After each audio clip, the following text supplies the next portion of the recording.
Past. Present. Future. Past is everything we did before the present. Past simple.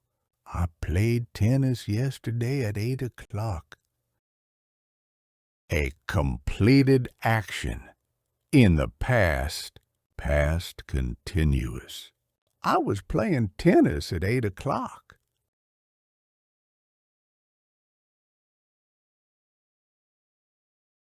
An action in progress at a specific time in the past.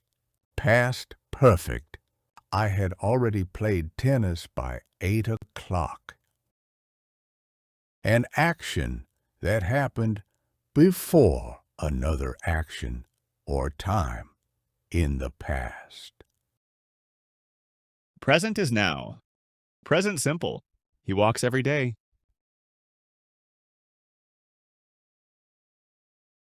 A repeated action, a habit.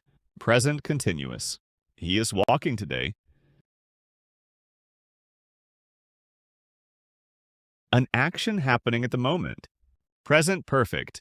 Present perfect is like a bridge that connects the past to the present. He has walked a lot today.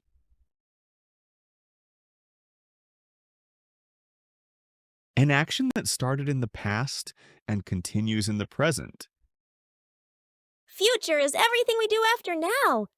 Future simple. A spontaneous decision for the future. I will walk tomorrow. Future continuous. An action that will be in progress at a specific time in the future. I will be walking at 11 o'clock tomorrow.